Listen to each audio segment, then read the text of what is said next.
As we reflect on the humble birth of the Savior in the manger, we are invited into a profound moment of divine revelation. The manger is not just a simple feeding trough. It stands as a symbol of something far greater. It represents humility, simplicity, and divine purpose. It is in this seemingly insignificant place that the most extraordinary event in human history began. This humble setting challenges us to rethink what greatness really means and how God's purpose often unfolds in the most unexpected ways. To understand the significance of the manger, we must first look at the context in which it stood. The world at the time was waiting for a Messiah, a Savior.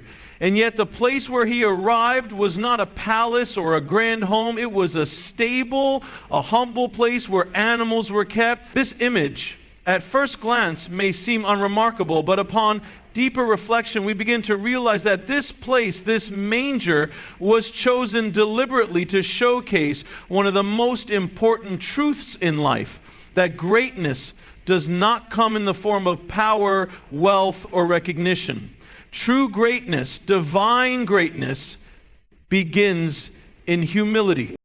The Savior was not born in a luxurious environment surrounded by the comforts of royalty or the adoration of the masses. He was born in a place that could be described as poor and unremarkable by worldly standards. But what made this place significant was not its external appearance, but the divine presence that filled it. This humble beginning highlights a critical truth.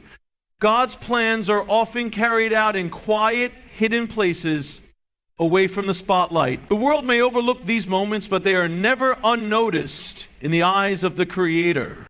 We are often conditioned by the world to seek outward success, wealth, fame, and power. We are told that these are the markers of greatness, that our worth is determined by what we can accumulate or how others perceive us. But the manger challenges these ideas. It reminds us that God's purpose is not confined to the material or the visible. Greatness, as exemplified by the birth of Jesus, is often found in the unseen and the humble. In this moment of birth, there was no fanfare, no grand announcement, no royal procession. The Savior was not born in a grand hall surrounded by dignitaries, but in a quiet stable, away from the distractions of the world. This is a powerful reminder that we do not need to be in a position of influence or power to fulfill the divine purpose within us. We do not need to be surrounded by luxury or adoration to make an impact. The purpose of our lives can begin in the simplest of places, and it is through our humility that we make way for divine greatness to unfold. The story of the manger calls us to embrace humility not as a weakness, but as a source of strength. It reminds us that the most powerful moments in life often come in the quietest, most unassuming times. In the stillness of the manger, there was a powerful shift taking place, a divine plan that would change the world. And it is in the stillness of our own lives, in the humble moments when we choose to listen, to serve, and to love, that we too can experience the fullness of God's purpose for our lives. Humility does not mean passivity or weakness. It means surrendering our own agenda to God's greater plan. It means letting go of our need for control and allowing the Creator to guide us toward our true purpose. Humility is the recognition that we do not have all the answers, that we do not need to have it all figured out, and that the divine wisdom of God can work in and through us, even in our moments of uncertainty. It is in our humility that we create space for God to move in our lives and for His divine purpose to unfold. The manger also represents purpose. The Savior's birth was not an accident, nor was it the result of mere happenstance. It was the culmination of a divine plan that had been set in motion long before that moment. The place where he was born, the circumstances surrounding his arrival, and the people who were involved, all of these were part of a greater purpose. And just as the Savior was born with a divine purpose, so too are we. Each of us has been placed on this earth with a specific purpose, a calling that is unique to us. The manger is a symbol that reminds us that purpose often begins in the most unexpected places. It is easy to think that our purpose must be linked to great achievements or visible success. However, just as the Savior's journey began in the most humble of circumstances, so too can our journey of purpose begin in quiet, unremarkable moments. We do not need to have all the answers or be in the perfect circumstances to begin walking in our purpose. Well, sometimes our purpose is revealed in the small, seemingly insignificant steps we take, and it is through those steps that God leads us to the fullness of our calling. The birth of Jesus in the manger speaks to the truth that purpose is not always glamorous. It is not always accompanied by applause or recognition. Many times the journey to fulfill our purpose will require us to walk through seasons of obscurity where no one notices or appreciates what we are doing. But just as the Savior's mission was always destined to change the world, even though it began in a humble stable, so too is our mission destined to make a difference. The world may not see it right away, but God sees it, and He is guiding us toward the fulfillment of His plan. Being a sea is strange. When we think of the manger, we are reminded that purpose is not confined to the grand moments of life, but often it is in the quiet, hidden moments that our true calling is realized. It is in these moments of humility and stillness that we are prepared for the greater work that God has for us. The world may be focused on the visible, the grandiose, but God is focused on the heart. He looks at our hearts and sees the potential for greatness even in the most humble of circumstances. The manger teaches us that greatness and purpose are not defined by the external circumstances in which we find ourselves, but by the heart and intention behind what we do. It is in the stillness of the humble manger that the Savior's purpose began, and it is in the stillness of our own lives that our purpose begins to unfold. The lesson is clear. Our purpose is not dependent on the world's definition of success. It is not dependent on how others perceive us or the external accolades we receive. Our purpose is defined by the calling that God has placed within us, and it is through humility and obedience to that calling that we fulfill our divine purpose. The manger also invites us to reflect on the power of simplicity. In a world that often values complexity, the manger reminds us that the most profound truths are often the simplest. The birth of Jesus was a simple event, but its impact has reverberated through history for over 2,000 years. This simplicity challenges us to embrace a life that is not consumed with complexity or the pursuit of superficial success. It invites us to live a life that is focused on what truly matters: love, purpose, and service to others. In the simplicity of the manger, we see that divine greatness often comes in unexpected forms. It is easy to overlook the small and simple, but it is in these moments that the most profound transformations take place. The world may be focused on the loud and the extravagant, but God's greatest work often happens in the quiet, humble moments. The manger calls us to embrace simplicity, to focus on the things that truly matter, and to trust that in God's perfect timing, our purpose will unfold. As we reflect on the manger, we are reminded that God's purpose for our lives is not determined by the external circumstances we face. We do not need to be in the perfect position or have the ideal resources to fulfill our purpose. Like the Savior who was born in a humble manger, we too can find greatness in the most unexpected places. The lesson is clear. Purpose begins in the heart. When we align our hearts with God's plan, when we embrace humility, simplicity, and obedience, we open the door for divine greatness to unfold in our lives. The manger teaches us that no matter where we find ourselves, we are never far from God's purpose. Even in the most humble of circumstances, we can experience the fullness of God's plan for our lives. It is in these moments of humility and simplicity that our true greatness is revealed. The journey to our purpose may not always be easy, but it is always guided by the divine hand of God. Let the manger be a reminder that greatness is often born in the quiet, humble places, and it is in these moments that we find our true purpose. Patience is one of the most powerful and often overlooked virtues that we need to embrace if we are to fully step into the purposes and promises that life has for us. In our world today, it is so easy to get caught up in the rush, the pressure, the desire for instant results. Everything seems to move at a fast pace, and we are conditioned to expect things to happen quickly. Yet, as we reflect on life, we realize that the most meaningful things are those that are cultivated over time. In this journey, patience is not simply waiting. It is about trusting the timing of life and surrendering to the process, knowing that what is meant for us will come in due season. In the fast-pacing environment of today's world, patience can often feel like a rare commodity. We want what we want now, and we want it with little to no delay, whether it's in our careers, our relationships, or our personal goals. Impatience can be a constant battle. But what if the key to unlocking everything we desire is found in patience? Well, what if, instead of pushing against the natural flow of life, we learn to align ourselves with its rhythm, trusting that the best things come in their own time? Patience is not about sitting idly by while life happens around us. It is an active process. It requires faith, resilience, and trust. To be patient is to trust that there is a greater plan unfolding, even when we cannot yet see the full picture. It is understanding that life is not just about the destination, but the journey, and that every step along the way is a lesson, a building block, preparing us for what is ahead.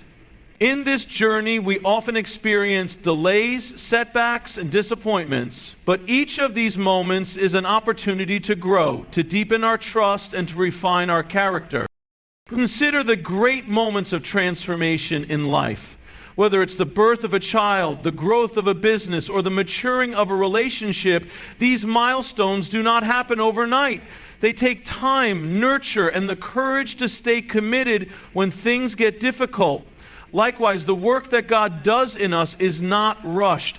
The lessons He teaches us, the healing He brings, the wisdom He imparts all take time. These are not quick fixes or overnight transformations. They are lifelong processes of growth and development, and patience is the key that allows us to endure and thrive through these seasons. Patience in life is often tested when we face challenges and obstacles that seem to slow us down. When we hit roadblocks or face opposition, it can be easy to grow frustrated, questioning why things aren't moving as fast as we would like.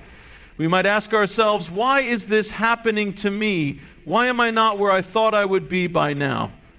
It is in these moments that our faith and trust in God's timing become essential. It is through these trials that we develop the patience needed to stay the course, to continue moving forward despite the delays, and to trust that everything is working together for our good. But the process of cultivating patience is also deeply connected to trusting the timing of life. Trust is the belief that everything is happening for a reason, even when we do not fully understand why. We can trust in the timing of life because we know that it is divinely orchestrated, and that every delay, every challenge, every triumph is a part of the greater plan that is unfolding. Just as a seed takes time to grow into a tree, so too does the fulfillment of our purpose take time. The best things in life are not hurried. They are cultivated slowly, carefully, and with great intention. When we trust in the timing of life, we are not passive, we are active participants, walking in faith, doing our part, and waiting with expectation for the things that are to come. The most important thing to remember when we face periods of waiting or uncertainty is that God's timing is always perfect. His plans for us are not rushed or haphazard. He does not work on our timeline, but on His own, and His ways are always higher than ours. We might not understand why things are happening the way they are, but we can trust that it is all part of His divine plan. plan. Each delay, each waiting period is an opportunity to strengthen our faith, to trust Him more, and to learn patience in the process. It is in these waiting seasons that we are refined, shaped, and prepared for the things that are ahead. Patience and trust in the timing of life also require us to let go of our need for control. In many aspects of life, we want to have control over our circumstances, to decide when and how things should happen. However, life is not always in our hands. There are many things that are beyond our control, and learning to accept this is a part of the process of growing in patience.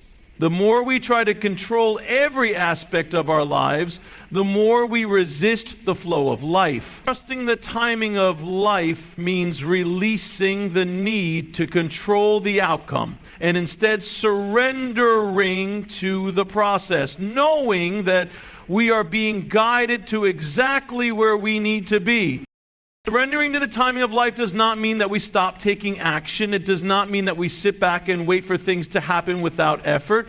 Rather, it means that we trust that the work we are doing is part of a larger plan and that the results will come in the right time. Just as a farmer plants seeds and trusts that the harvest will come when the time is right, we too must trust that the work we are doing now is preparing us for what is to come.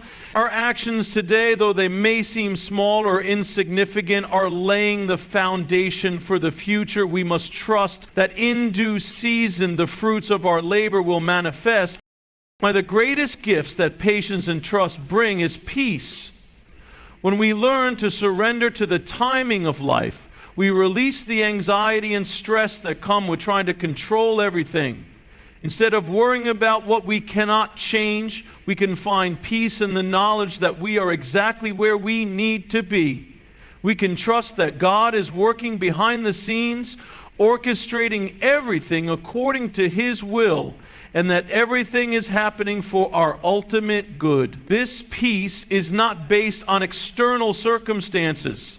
It is rooted in our trust in God and His perfect plan. As we reflect on the timing of life, we must also remember that there is purpose in every season. No season of life is wasted. Whether we are in a season of waiting, growth, or transition, there is something valuable being cultivated within us. Patience teaches us to appreciate the present moment, to savor the journey, and to trust that the destination will come in due time. Every delay, every detour, every challenge is a part of the process, shaping us into the person we are meant to become. When we trust the timing of life, we are not just passively waiting for things to happen. Instead, we are actively engaged in the process, doing the work we are called to do, and trusting that the results will come when the time is right. We are learning to be faithful in the small things, to be present in the moment, and to trust that in time, everything will fall into place. Patience and trust are powerful tools that help us navigate life's uncertainties with grace and confidence. They remind us that our lives are not defined by our circumstances, but by the way we respond to them. When we trust in God's timing, we can move forward with peace, knowing that everything is unfolding exactly as it should. Even in the waiting, there is purpose, and even in the uncertainty, there is peace. As we trust in the process and remain patient, we position ourselves to receive all that life has in store for us at the perfect time. In the end, patience is not about simply waiting for something to happen. It is about trusting that God's plan is unfolding even when we cannot see the full picture. It is about staying faithful, staying hopeful, and staying focused on the work we are doing in the present moment. Trusting in the timing of life allows us to embrace each season with grace, knowing that everything is working together for our good. And when the right time comes, we will reap the harvest of all that we have sown. Transformation through adversity is a theme that resonates deeply in our lives because every person at some point or another faces trials that challenge their strength, faith, and perseverance. But there is a deeper lesson to be learned from these difficult seasons, a lesson that reveals the profound power of faith and its transformative effect on our lives. Adversity is not meant to break us. It is through the struggles, the challenges, and the painful moments that we grow into who we are meant to be. This is the paradox of life. While adversity often brings discomfort and pain, it is also the very thing that refines and transforms us, making us stronger, wiser, and more resilient. It's easy to feel overwhelmed when we are in the midst of adversity. We may look at our circumstances and wonder why life seems so difficult, why the challenges keep piling up, and why we are seemingly being tested to our limits. But adversity is not an accident. It is a part of life's natural rhythm. It is not something that should be feared or avoided. Instead, it should be embraced as a process of transformation, a way for us to grow in ways we never thought possible. As the saying goes, what doesn't kill you makes you stronger. It is not just about surviving the hardship.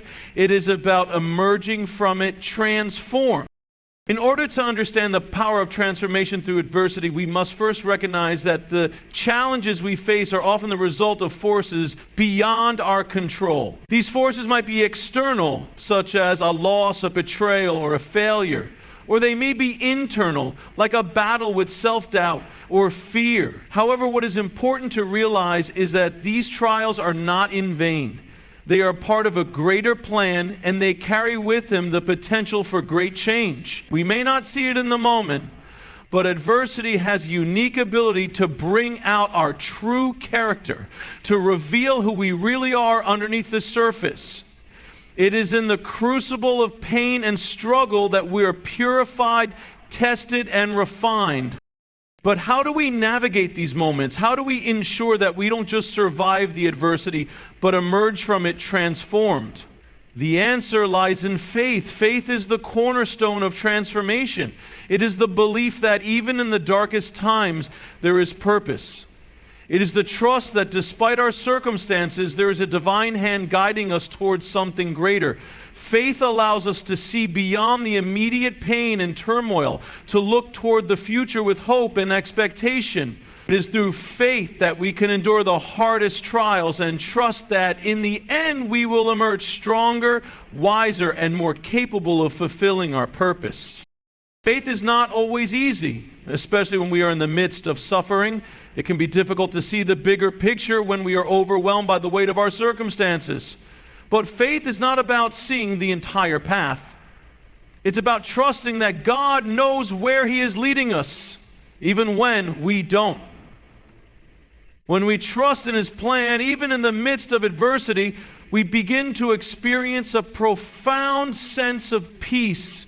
It's a peace that transcends our understanding, a peace that comes from knowing that no matter what, we are being guided, shaped, and prepared for what lies ahead. One of the most powerful aspects of faith in the face of adversity is its ability to bring about change within us. Faith does not just change our circumstances, it changes us. It changes the way we see the world, the way we interact with others, and the way we perceive ourselves.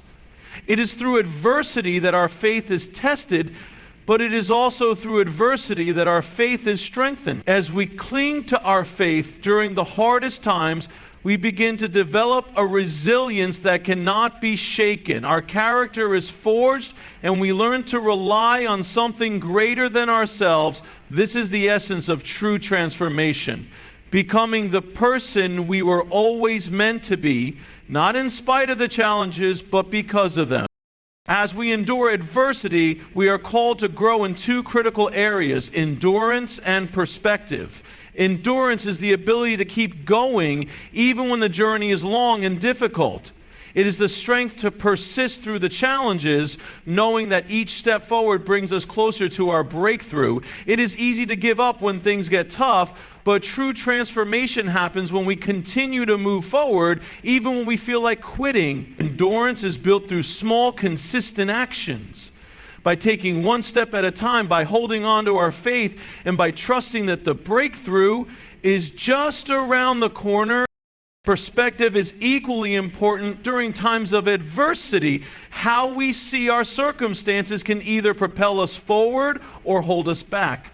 If we view our struggles as insurmountable obstacles, we will be overwhelmed by them. But if we choose to see them as opportunities for growth, we begin to transform the way we respond to them. Perspective is about shifting our focus from the problem to the solution. It's about looking beyond the pain to the purpose. When we change our perspective, we begin to see adversity as a tool for our growth rather than something that is happening to us. This shift in perspective allows us to approach challenges with a sense of purpose and determination, knowing that each trial is preparing us for the next stage of our journey. Transformation through adversity is not always quick or easy. It is a process that takes time. It requires patience, faith, and a willingness to endure through the tough times. But as we continue to trust in the process and rely on our faith, we will begin to see the fruits of our labor. We will emerge from the adversity stronger, more confident, and more equipped to face the next challenge. This is the beauty of transformation. It is not just about getting through the hard times. It is about becoming a better version of ourselves as a result. Throughout history, we have seen countless examples of individuals who have gone through extreme adversity and emerged transformed. Whether it is a great leader, a survivor of trauma, or someone who has overcome personal struggles, the stories are the same. Adversity is the furnace that refines us. It is the trials that shape us into who we are meant to be. We are not defined by the pain we experience. We are defined by how we respond to it. The true measure of our strength is not found in our ability to avoid adversity, but in our ability to rise above it, to endure, and to transform through it. In the end, transformation through adversity is not about escaping the pain or the hardship. It is about learning to walk through it with grace, faith, and resilience. It is about embracing the lessons that come with every trial, trusting that each challenge brings us one step closer to becoming the person we were always meant to be. And it is about holding on to our faith, knowing that the transformation that we experience through adversity is leading us to something greater than we could have ever imagined. The pain, the struggle, the heartache, they are all part of the process, and they are all leading us toward a destiny that is far greater than we could ever have dreamed.